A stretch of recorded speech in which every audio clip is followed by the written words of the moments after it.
central banks will start including Bitcoin in their reserves. And actually, it will become some competition for the world's reserve currency from that point of view, but it will also discipline us, I think, as well. So I don't think the dollar disappears. I think maybe Bitcoin and the dollar and maybe another currency start to dominate. We'll see. Wait a minute, everyone. Get ready for the ultimate crypto investing website, the Bitcoin Seller. It's your golden ticket to an exclusive insiders club.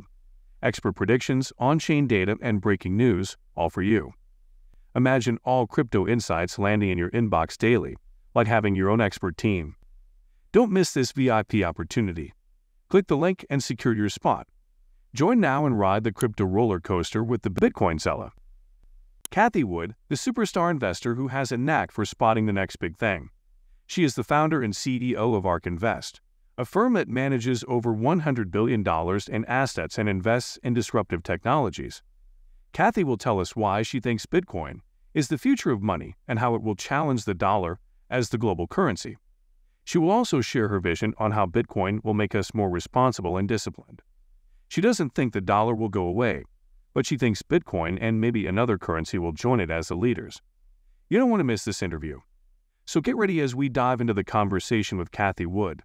And as far as CBDCs, it's very interesting. In the United States, I definitely don't think that's going to happen because this is a states' rights issue. And I know in the state of Florida, where we are, we moved ARK here 2 years ago. In the state of Florida, Governor Ron DeSantis has said a CBDC would not be welcome. All that would mean is government surveillance, invasion of personal privacy, like in China. And so if it's not going to work in Florida, it's probably not going to work. You won't get all 50 states. That would be a big problem, right? And I don't think it will work I think the politics would basically prevent its becoming ubiquitous in the United States. Stablecoins are the bridge into effectively into the internet financial system, and are playing a very important role, and probably will continue to play a very important role from an interoperability point of view and so forth. So yes, we definitely think that's going to go on. When you think about CBDCs, what are they? They're still got human beings making decisions. There's no mathematical metering. It's just a human being making decisions and setting a policy and then changing its mind. Whereas, a policy that everybody understands, these are the rules of the game and it's not going to change, mathematically metered, a block every 10 minutes, having it roughly every 4 years, 21 million Bitcoin, never more. I think that is moving us away from fiat currency, taking the human being out of the loop. Importantly, Cathie Wood tells us why the U.S. won't have a CBDC or a digital dollar. Cathie sees some states don't like it because it means more government control and less privacy.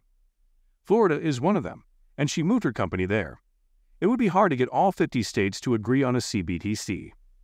Cathie also talks about stablecoins, which are digital coins that keep their value stable.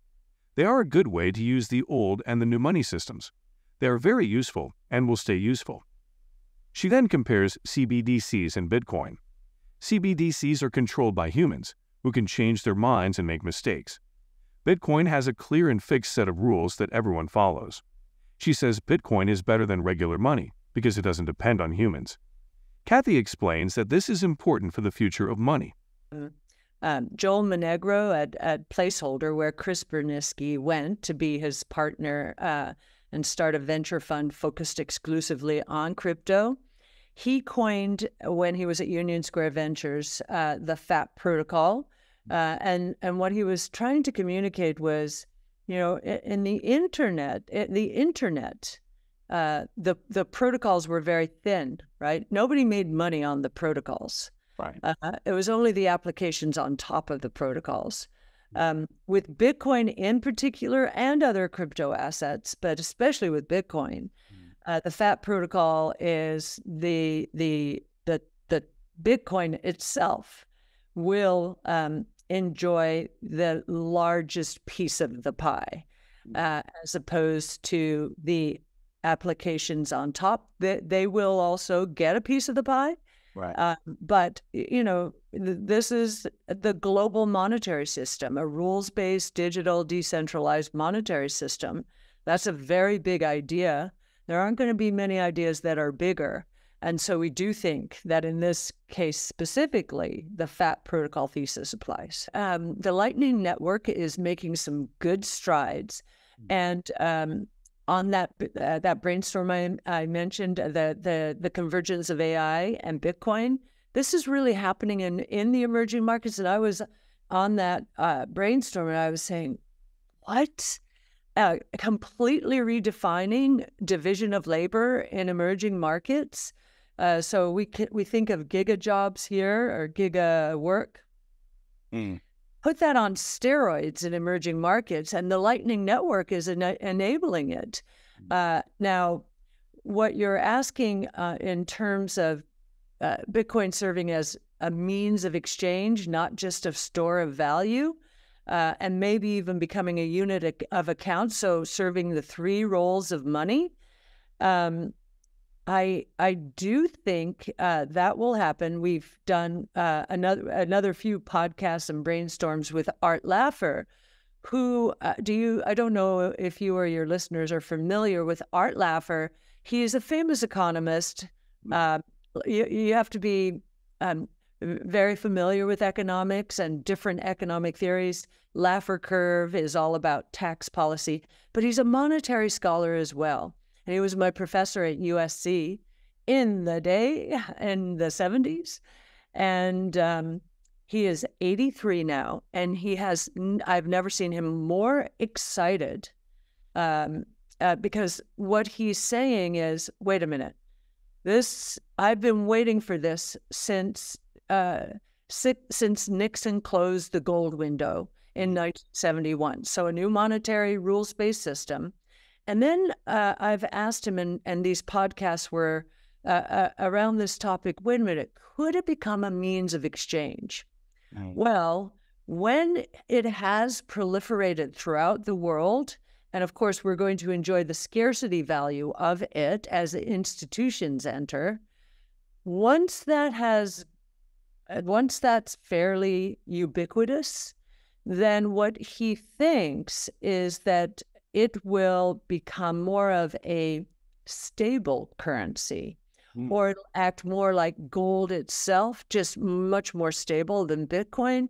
And it will, in more and more economies, especially emerging markets, it will serve as a means of exchange because, it won't be straight up. And if you bought a pizza, you paid in future dollars, $2 million for a piece of pizza. It's not going to be like that anymore. It's going to be, okay, I paid up a little bit, but the utility is so great that I was willing to do that. Cathie Wood tells us why she thinks Bitcoin is the best thing that ever happened to money. She learned this from Joel Monengro, who is a smart guy who invests in crypto. He came up with the idea of the FAT protocol, which means that Bitcoin is not just a tool, but a whole system. He said that Bitcoin will get the biggest share of the money pie, more than any other app or service that uses it. He knows that Bitcoin is a global system that has rules, but no boss. This is a very big idea, and there are not many ideas that are bigger. Cathie then talks about the Lightning Network, which is a way to make Bitcoin faster and cheaper. This is helping people in poor countries to work and earn money online. She explains that this is changing the way people do business and create value. Bitcoin will not only be a store of value, but also a means of exchange and a unit of account. This means that Bitcoin will do all the things that money does, but better. She learned this from Art Laffer, who is a famous economist and her former teacher. He is very old, but very excited about Bitcoin. He has been waiting for this since 1971, when the U.S. stopped using gold as money. This is a new system that has rules, but no politics. She then says that when Bitcoin becomes more popular and stable, it will be used more and more as a means of exchange.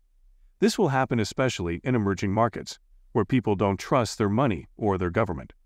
Bitcoin will not be too expensive or too cheap, but just right. People will be happy to use it, even if they have to pay a little bit more. This is because Bitcoin is very useful and powerful. And don't forget to subscribe to Bitcoin Seller. You will get the most important news in your inbox every day and for free. Don't miss this opportunity. If you like the video, hit that like button and subscribe for more daily updates. Remember, knowledge is power, and we're here to help you on your money journey. Until next time, happy investing.